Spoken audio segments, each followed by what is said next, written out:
अस्सलाम वालेकुम, मेरा नाम रेहान है। आज हम बात करेंगे कंप्यूटर के ऊपर। ये क्या जादू का डब्बा होता है, इससे फ़ायदे क्या होते हैं, इसके नुकसान क्या होते हैं, और जितने भी हमारे इर्द गिर्द टीनेजर्स हैं और जो यंगस्टर्स हैं वो हर वक्त क्यों उसके ऊपर बैठने के लिए तड़पते रहते हैं। तो computer basically anything which computes, ये कैलकुलेट करती है, उसको उससे निकला है। और कंप्यूटर के अब जैसे जैसे टाइम गुजरता जा रहा है फ़ायदे बहुत बढ़ते जा रहे हैं और एक ज़रूरत की चीज़ बन गई है। जिस तरीके से आजकल मोबाइल या फ़ोन ज़रूरत की चीज़ बन गई है, कुछ अर्से पहले ज़रूरत नहीं होती थी, आसाइश होती थी। अब इसी तरीके से कंप्यूटर भी ज़रूरत की चीज़ बन गई है। तो कंप्यूटर से बेसिकली हम बहुत सारी एप्लीकेशंस या सॉफ्टवेयर चला सकते हैं। जिस तरह पुराने ज़माने में वीसीआर के अंदर कैसेट लगाते थे, तो वो जो कैसेट के अंदर प्रोग्राम चलता था वो सॉफ्टवेयर होता था, और जो वीसीआर इटसेल्फ है वो हार्डवेयर होता था। तो अब डिफरेंट किस्म की एप्लीकेशंस या सॉफ्टवेयर कंप्यूटर पे चलाए जा सकते हैं, जिसमें सबसे ज़्यादा पॉपुलर जो होता है वो MS वर्ड या वर्ड प्रोसेसिंग का है, जिससे आप ख़त व किताबत कर सकते हैं, जो टाइपराइटर का रिप्लेसमेंट बन गया है। उसके बाद एक्सेल है, जो कि एक बहुत बड़ा सा कैलकुलेटर होता है, इसमें मल्टीपल कैलकुलेशंस आप एक साथ कर सकते हैं। उसके अलावा अब जो बहुत ज़्यादा इंटरनेट का यूसेज बढ़ गया है वो है इंटरनेट की वजह से। इंटरनेट क्या होता है इस पे मैं थोड़ी देर से के बाद आपको बताऊंगा, लेकिन आज हम डिस्कस करेंगे कि अगर आपके पास कंप्यूटर नहीं है तो आपको सबसे पहला कंप्यूटर कौन सा लेना चाहिए। तो आजकल पाकिस्तान के अंदर बहुत ज़्यादा यूज्ड कंप्यूटर आए हुए हैं। आपको डिफरेंट ब्रांड्स के कंप्यूटर बाज़ार में दस्तयाब होते हैं, जिसमें डेल, HP, कॉम्पैक, इनके ब्रांड्स मिल रहे होते हैं। और इसके अंदर आपको एक ऐसा कंप्यूटर, जो कि पहला कंप्यूटर आप ख़रीद रहे हैं, उसमें ऐसा लेना चाहिए जो कि ना कि बहुत महंगा हो, ना कि एक्सट्रीम से ज़्यादा सस्ता हो। क्योंकि याद रखिए कि ये इलेक्ट्रॉनिक्स का सामान है और 6 महीने से 1 साल में ये बेचारा ऑब्सलीट हो जाता है। जिस तरीके से आज आपका जो मोबाइल फ़ोन अगर आप ब्रांड न्यू ख़रीदेंगे तो अगले साल तक उसकी कीमत आधी हो जाएगी, बिल्कुल इसी तरीके से अगर आप ब्रांड न्यू कंप्यूटर ख़रीदेंगे तो उसकी प्राइस भी आधी हो जाएगी।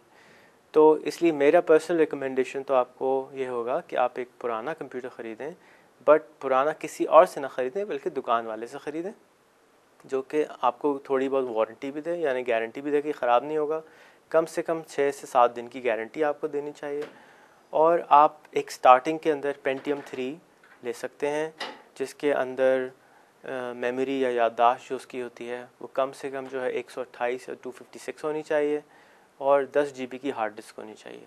10 गीगाबाइट, यानी कि तकरीबन 10 गीगाबाइट का मतलब है कि आप अगर उस पर म्यूज़िक सुन रहे हों कंप्यूटर के ऊपर, तो आप तकरीबन 1000 गाने उसके ऊपर डाल सकते हैं। तो ये कॉन्फ़िगरेशन आपको जब आप लेने जाएंगे तो कम से कम और ज़्यादा से ज़्यादा 3500 रुपये से लेके 4500 रुपये के दरमियान आपको बमाए मॉनिटर कंप्यूटर मिल जाएगा। अब आप कहेंगे यार मैं नया ले लेता हूँ, ऐसा ना हो रोज़ रोज़ ख़राब हो जाए। तो कंप्यूटर, जैसे मैंने आपको अर्ज़ की अर्लियर कि पुराना कंप्यूटर लेने में आप HP, कॉम्पैक, डेल का जब लेंगे और किसी दुकान वाले से जब आप ख़रीदेंगे तो वो 6 से 7 दिन की आपको वारंटी देगा। आप उसको बंद ही ना करें, बेशक 6 से 7 दिन टोटल चलने दें और उसको अच्छी तरह से इस्तेमाल करें, जाके आपको पता चले कि भाई ये अगर ख़राब हो रहा है तो भी ख़राब हो जाएगा, उसकी वारंटी होगी, वो आपको चेंज कर देगा। नया कंप्यूटर अगर आप लेंगे तो आप जब लें जब आप पुराने कंप्यूटर को अच्छे तरीके से चलाना सीख चुके हों या आप यूज़ करते रहे हों और 1-2 साल तक आप कंप्यूटर यूज़ कर चुके हों, उसके बाद आप लें।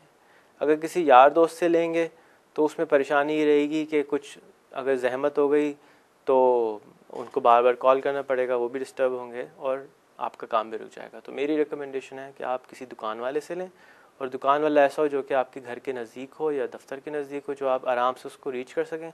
कंप्यूटर एक ऐसी चीज़ नहीं है जो कि बहुत मुश्किल से दस्तियाब, बहुत आराम से मिलती है। और जैसे मैंने आपको प्राइस का आइडिया दिया, ये पुराना कंप्यूटर, पुराना मॉनिटर अच्छी तरह चेक करके 4500 में मैक्सिमम आपको मिल जाएगा, जिसमें आप इंटरनेट भी चला सकते हैं, जिसके अंदर आप एक्सेल भी चला सकते हैं यानी कि वो स्प्रेडशीट, इसके अंदर आप वर्ड प्रोसेसिंग भी कर सकते हैं, जिसके ऊपर आप तमाम ऐसी चीज़ें जो कि बेसिक आपको स्टार्टअप के लिए चाहिए वो आप कर सकते हैं। इन कंप्यूटर्स पे आप गेम्स भी खेल सकते हैं। अगर आपके घर में कोई बच्चा है और वो गेम खेलना चाहता है वो भी आप खेल सकते हैं, बट बहुत एडवांस गेम इस पे नहीं चलेंगे। बट जैसा कि हम डिस्कस कर रहे हैं कि आप बिगिनर कंप्यूटर ले रहे हैं तो उसके अंदर आपको बहुत एडवांस गेम्स की भी ज़रूरत नहीं है। तो अगेन बेसिक कंप्यूटर स्टार्टअप के लिए बहुत अच्छा रहेगा, आप इस्तेमाल कीजिए, उसको 1-2 साल चलाइए। अगर आप समझते हैं 6 महीने 1 साल में आपके बाद आपको वो कंप्यूटर स्लो लगने लगा है और आप बहुत ज़्यादा चलाते हैं तो आप अगेन पेंटियम 3 से माइग्रेट करके पेंटियम 4 ले लीजिए, या जब तक आपको खुद भी इल्म हो चुका होगा कि आपको किस चीज़ की सही ज़रूरत है। लीजिएगा ज़रूर, क्योंकि ये आज की आसाइश नहीं है, आज की ज़रूरत बन चुकी है।